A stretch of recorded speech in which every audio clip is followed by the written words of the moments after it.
Hi friends, അസ്സാം വലൈക്കും. അപ്പോൾ ഞാനിന്ന് വന്നിട്ടുള്ളത് നല്ലൊരു മീൻകറിൻ്റെ റെസിപ്പി ആയിട്ടാണ്. അപ്പോൾ എല്ലാവരും ഒന്ന് വീഡിയോ ഫുള്ളായിട്ടൊന്ന് കണ്ടു നോക്കുക.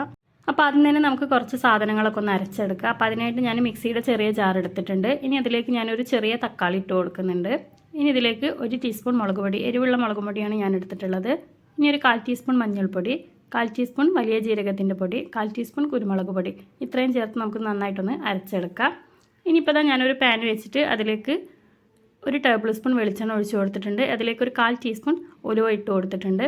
ഉലുവൊക്കെ ഒന്ന് പൊട്ടി വന്നിട്ടുണ്ട്. ആ ഒരു സമയത്ത് നമുക്കിതിലേക്ക് ചെറിയ ഉള്ളി ചേർത്ത് കൊടുക്കാം. ഞാനിവിടെ ഒരു 10-15 ചെറിയ ഉള്ളി ഇതുപോലെ ചെറുതായിട്ടൊന്ന് അരിഞ്ഞെടുത്തതാണ്. അതിൻ്റെ കൂടെ തന്നെ ഒരു 10 അല്ലി വെളുത്തുള്ളിയും ഇതേപോലെ നീളത്തിൽ അരിഞ്ഞെടുത്തിട്ടുണ്ട്. ഇനി ഇത് രണ്ടും കൂടെ നമുക്ക് നന്നായിട്ടൊന്ന് വഴറ്റിയെടുക്കാം. ഇപ്പോൾ ഉള്ളിയൊക്കെ ഒന്ന് ഏകദേശം വാടി വന്നിട്ടുണ്ട്. അപ്പോൾ നമ്മൾ നേരത്തെ അരച്ച് വെച്ചിട്ടുള്ള ആ ഒരു പേസ്റ്റും കൂടെ നമുക്കിതിലേക്ക് ചേർത്ത് കൊടുക്കാം. ഇനി അത് നന്നായിട്ടൊന്ന് നമുക്ക് വഴറ്റിയെടുക്കണം. ആ ഒരു തക്കാളിയും അതുപോലെ തന്നെ ആ ഒരു പൊടികളൊക്കെ നന്നായിട്ടൊന്ന് വഴന്ന് വരണം. ആ ഒരു എണ്ണ തെളിഞ്ഞ് വരുന്ന വരെ നമുക്കിതൊന്ന് വഴറ്റിയെടുക്കാം.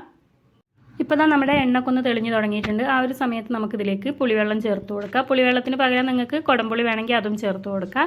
ഇനി ഇതിലേക്ക് നമുക്ക് ഗ്രേവിക്ക് ആവശ്യത്തിനുള്ള വെള്ളം കൂടെ ഒഴിച്ച് കൊടുക്കാം. അതുപോലെ തന്നെ ആവശ്യത്തിനുള്ള ഉപ്പും കൂടെ ചേർത്ത് കൊടുത്ത് നന്നായിട്ടൊന്ന് ഇതൊന്ന് തിളപ്പിച്ചെടുക്കണം.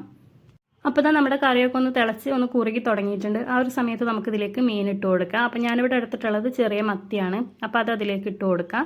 ഇനി നമുക്ക് ആ ഒരു കറിയിലൊന്ന് മുങ്ങിക്കെടുക്കുന്ന രീതിയിൽ നമുക്ക് ആ ഒരു മീനൊക്കെ ഫുള്ളായിട്ടൊന്ന് ഇതേപോലെ ലെവൽ ചെയ്ത് കൊടുക്കാം. എന്നിട്ടൊന്ന് നമുക്കിത് തിളപ്പിച്ചെടുക്കാം. അപ്പോൾ മീനൊക്കെ ഇട്ട് കൊടുത്തതിന് ശേഷം ഒന്ന് തിളച്ച് തുടങ്ങിയിട്ടുണ്ട്. ഇനി നമുക്ക് ഗ്യാസ് ഓഫ് ചെയ്ത് കൊടുക്കാം. അതിനുശേഷം ഒരല്പം കറിവേപ്പില ഇട്ട് കൊടുക്കുന്നുണ്ട്. അതുപോലെ തന്നെ 1 ടീസ്പൂൺ പച്ച വെളിച്ചെണ്ണ കൂടെ ഇതിലേക്ക് ഒഴിച്ച് കൊടുക്കുന്നുണ്ട്. ഇനി നമുക്കിത് പെട്ടെന്ന് തന്നെ ഒന്ന് അടച്ച് വെച്ചിട്ട് ഒരു 10 മിനിറ്റ് ഇതേപോലെ തന്നെ ഒന്ന് വെച്ച് കൊടുക്കാം. അപ്പോൾ നമ്മുടെ നല്ല ടേസ്റ്റി ആയിട്ടുള്ള മീൻകറി ഇവിടെ റെഡി ആയിട്ടുണ്ട്. അപ്പോൾ തീർച്ചയായിട്ടും എല്ലാവരും ഒന്ന് ട്രൈ ചെയ്ത് നോക്കുക. വീഡിയോ ഇഷ്ടപ്പെട്ടാൽ ലൈക്ക് ചെയ്യാനും ഷെയർ ചെയ്യാനും സബ്സ്ക്രൈബ് ചെയ്യാനും മറക്കരുത്.